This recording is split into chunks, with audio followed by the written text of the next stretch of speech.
Nous pensons que l'entrepreneuriat vient à point nommé pour répondre aux, aux besoins de boulot, de chômage, pour corriger ce problème de chômage récurrent que nous connaissons aujourd'hui. Donc il est important de s'outiller nos jeunes, de prendre de nouvelles mesures, d'apprendre auprès des personnes qui sont déjà expérimentées et qui ont quelque chose de plus à nous apporter. Une chose est de créer son entreprise, l'autre est de pouvoir l'organiser de sorte à ce qu'elle soit créatrice de richesse. Ce samedi 6 novembre 2021, les jeunes ont suffisamment été outillés pour y arriver. On peut partir de rien pour aboutir.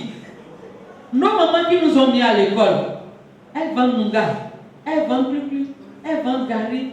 Mais il y a des gens qui arrivent à construire sur cette base-là, à payer des scolarités de 200 000 avec ça. Dès qu'elles commencent pas à vendre, elles commencent pas à payer une tontine journalière de 200. Après, la tontine devient 500. Après, la tontine devient 1000 francs. Et à la fin de l'année, la maman a les ressources pour pouvoir contribuer. Quand on nous renvoie et que papa n'a rien, elle appelle le tontinier, elle prend 15 000, 20 000 qu'elle envoie d'abord à l'instituteur. Est-ce que vous voyez? Donc il faut que nous puissions avoir cette mentalité-là, de commencer avec les moyens de bord. Au Bénin, le centre Yael mène une lutte implacable contre le chômage et se positionne au rang des structures auxquelles on peut se référer en la matière. Le centre Yael, potentiel partenaire de l'État et des structures partageant les mêmes visions, organise de nombreuses rencontres pour jeunes. La dernière s'est tenue ce 6 novembre 2021 à la Chambre de commerce et d'industrie du Bénin. Plusieurs centaines de participants venus de tous les 4 vents du Bénin ont bénéficié du partage d'expériences entrepreneuriales avec plusieurs thématiques développées en panel. La Chine ne s'est pas construite en un seul jour. Voilà. Donc vous pouvez même prendre une année pour mobiliser les ressources de votre projet. Vous pouvez prendre un an. Allez voir un tonton, s'il vous donne 10 000, mettez peut-être 3 000 de côté. Chez des tontiniers sûrs, ou bien dans des PME, dans des PADME, dans des trucs sûrs. Commencez par mobiliser de la ressource. Je suis sûr qu'en 6 mois, en un an, vous aurez quand même un fonds pour démarrer quelque chose. Cependant, il convient de retenir que le thème central de la rencontre était une entreprise créatrice de richesse, comment y parvenir. Nous avons remarqué que beaucoup de personnes, beaucoup de jeunes font à l'entrepreneuriat, mais jusqu'à aujourd'hui, c'est encore demeuré un entrepreneuriat de subsistance. C'est vrai, les gens ont des produits, ont des initiatives, mais quand ils vendent, ils n'ont pas encore réussi à se nourrir correctement de leurs initiatives et aussi embaucher d'autres personnes et pouvoir créer de la richesse. Donc nous avons pensé à ce thème pour pouvoir les amener à réfléchir davantage, pour pouvoir amener leur entreprise à grandir davantage et à pouvoir être créatrice de richesse dans cette nation et à pourvoir aux problèmes du chômage aussi à d'autres personnes. À part l'idée d'entreprise dont l'aspect novateur nécessite beaucoup de réflexion, l'étape de démarrage du projet est aussi subordonnée à de la tracasserie aussi bien intellectuelle que technique. Il faut aller à la recherche du fonds de démarrage ou encore du financement. Tout entrepreneuriat vous demande des frais de roulement, non seulement pour la communication, la mobilité et également même les frais de subsistance. Parce que pour aller rencontrer un client, quand vous n'êtes pas en ligne, c'est que vous devez avoir une certaine allure, vous habiller, avoir une certaine allure pour rencontrer et convaincre et avoir une plus-value, une valeur ajoutée. Donc je pense que c'est la base même de l'entrepreneuriat. Si je me dis que je veux ouvrir un supermarché, est-ce que j'ai les moyens d'ouvrir un supermarché, par exemple, de 2 millions? Non. Mais est-ce que j'ai la possibilité d'ouvrir une boutique à côté de ma maison et de commencer par vendre des divers? Oui. N'est-ce pas? Donc, ça dépend de vos ambitions et des moyens que vous avez pour atteindre votre ambition. Si votre ambition est démesurée et que vous ne pouvez pas, commencez par faire ce que vous pouvez à côté. D'accord? Et l'autre l'a dit, tout le monde n'a pas les moyens. Si je pense que je veux faire des études en médecine et qu'il me faut, par exemple, 1 million par an. Mon père est un agriculteur, encore que les agriculteurs de l'argent. Mais je pense peut-être qu'il n'a pas les moyens qu'il faut bien, nous sommes nombreux. Je dois revoir mes ambitions.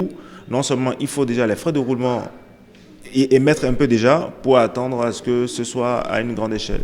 Donc j'encourage tous les entrepreneurs à entreprendre, d'accord, mais n'entreprend pas qui veut, mais qui peut. Donc le peu, on en a déjà parlé, et je pense que tant que vous êtes rigoureux, vous vous organisez bien et que vous managez correctement, et quand je dis management, c'est management financier et technique, vous pourrez avoir un entrepreneuriat de croissance. Parce que pour croître, il faut justement un bon management. Et c'est le management, la rigueur, le sérieux et l'organisation surtout qui va vous emmener à avoir un entrepreneuriat de croissance. En quête de soutien aux problèmes de leur société, les jeunes s'investissent dans l'entrepreneuriat social qui jusque-là demeure un concept incompris de la majorité. Vous savez que cette journée serait une journée pertinente vu le thème de la journée. Comment est-ce qu'il faut faire de la richesse dans l'entreprise dans laquelle nous nous sommes lancés. Donc à mon arrivée, je suis les panels depuis le matin. Il y a eu le panel sur l'entrepreneuriat social solidaire surtout, qui m'a permis de comprendre qu'au-delà de l'entreprise capitaliste, et dans laquelle nous les jeunes aujourd'hui nous avons des difficultés à nous lancer faute d'avoir beaucoup de moyens, il y a au moins ce type d'entrepreneuriat social solidaire qui peut, par les concours de proximité et la volonté de satisfaire les besoins de proximité des populations, arriver à nous permettre de nous en sortir. En tant qu'entrepreneur, il est très nécessaire d'avoir des informations indispensables pour la croissance d'une entreprise. Donc, étant dans le domaine, j'ai répondu présent à cette journée pour renforcer mes capacités en entrepreneuriat, parce qu'il faut noter que le centre IAL est un centre de référence en entrepreneuriat, un centre qui accompagne les jeunes entrepreneurs.